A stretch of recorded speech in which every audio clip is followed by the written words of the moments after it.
One of the things I always wanted since I was a kid, and I'm not kidding, I wanted to have a home in California. He is a mechanical engineer turned real estate investor. How can I maximize the income that I could have in this property? Hey guys, Jonathan here with ADU Pals. I'm sitting here with Andres Magana. He is one of our clients employed at Amazon. He is a mechanical engineer turned real estate investor.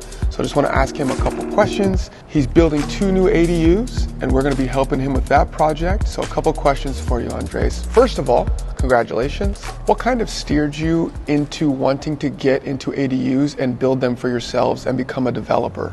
I think everything started with me having the vision to be a homeowner. One of the things I always wanted since I was a kid, and I'm not kidding, is that I wanted to have a home in California. And it took some time, but I was able to buy a home. The reason why I wanted to have a detached property and not an apartment or a condo, something like that, is because I always had a vision to have land, like a piece of dirt. Hey guys, it's Greg with ADU Pals. We're here at our T Street project. This is just a single family. We're not developing on it. I want to show you around and show you what we did here. We stuccoed all of this whole wall. We replaced this front part, all the wood up here, new landscaping. So this whole yard was really messed up. None of this was here. All these railroads. Yeah, so it's sloped. It was just grass. Just a slope? Just a slope. It was like a mountain. Big tall weeds everywhere. Like you couldn't see anything. So we cleared it out. We put this retaining wall in so that we could have this sunken area. We might do a set of stairs just to be able to go down. Yeah, so it's gonna be like something to grab here. So we're gonna put a couple plants in here. The client wanted us to do turf. I think it looks great. It's good to have family here, or you want to have a grill. You want to grill something. Yeah. And even if that I'm a mechanical engineer, I believe in having an entrepreneurial mind also. So one of the things that I was thinking when I was on my home purchase is that how can I maximize the income that I could have in this property? And like diving on the internet, I found that yes, you could rent the property, but you could also take the piece of land that you have on the property and build even more on that. So we are still doing punch out, right? Which is like the last phase of everything. So we got guys in here right now. Again, he selected these finishes, the owner. I like that they use tiles. Yeah, we use tiles throughout the whole house, kitchen and the bathrooms. Because this is a flip, right? It's not supposed to be rented out. We spent a little bit extra time and money on the finishes. He initially was going to put a long-term tenant in. He decided throughout the process that he wanted to flip instead. Yeah, so this wall was much smaller. There was just a pass-through right here. So we opened this up. There was a closet here.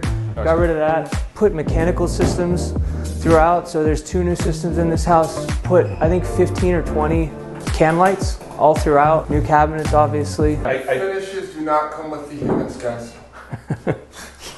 Obviously, you're doing well at Amazon as a mechanical engineer. You saved, did what you need to do, you purchased the property, but you did it with the intention, hey, behind this, I'm going to do more, to build more, to grow more, and own more assets in the real estate space. It's about also having a long-term vision, not about focusing, how can I get the most money right now, but it's what will make the most sense for me on the long term. Let me show you the bathroom, because I like the bathroom actually, the tile that they selected these big 2-foot by 4-foot tiles, huge things. And it matches the finishes, right? Do you go for tub usually on rental property? Tub?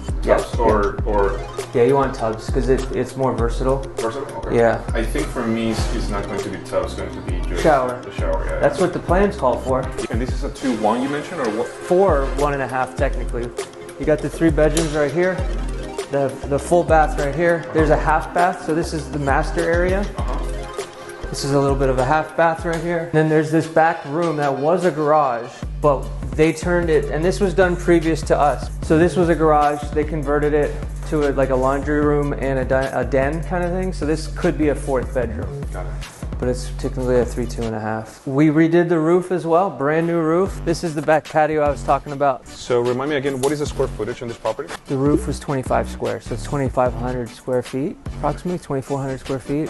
So it's a little bit larger because of this garage here. So I think it was 1,600, and then they added the garage, which is like 600 square feet. Yeah, and it's 3 bedrooms? 3, 1.5 with a den, or a 4, 1.5. So we're actually going to sell it with a blueprint for a bathroom addition if they wanted to permit it. How long will this renovation take overall from start to finish? 7 weeks. 7 weeks? It'll be done today. Doesn't look like it, but guys are at lunch and stuff. But it'll be done today. Yeah. Are you really going to finish this week? Yes. Yeah, No absolutely. way. The punch out, if you don't manage it properly, can take as long as the project. Really? You know, yeah, easily. What does a punch out entails? So punch out is going through the house, the final thing you do. You go through with the owner and say, what don't you like about what we've done, you know, essentially. And you put tape on the wall. You find spots that are wrong with it, you know, things that you want touched up, and you just mark it, you put it in a list, you give it to the guy. See, like right here, you know, I want this removed, so you just put a little bit of tape on it. Pretty straightforward. But it can go on and on and on, because, you know, it's never perfect, right? So we do two to three, and we're done. And we're pretty good at getting it tied up by then. Attention to detail, bro. Measure twice, cut once. I love the entrepreneurial spirit. He's an engineer at heart. Some of the biggest entrepreneurs in the world are engineers at heart. What are your expectations for what you're going to see today, Andres? I'm very open to what we're going to see, but what I would like to see is examples of successful builds. It could be from a finished project or something that is the ground up beginning or just somewhere in between on the framing. I just want to see clear examples of how the process will go. And all three of the new units are 1-1s. We got this one and then the stacked one right behind it. And then the original house is in the front, or in the alleyway. So this was like a front yard? Or yeah, this was a front yard. This was added. This was added. The two buildings. All this is new.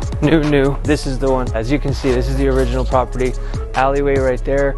Now this is a 2-1. All of these new are very similar. They're all 1-1s. To a total 4. It goes from 1 to 4. This is an RS17 zone, which means it's residential, but it's in an SDA overlay, similar to yours, where you can pack more units on it than just a single family and the single ADU. Essentially what we're doing here with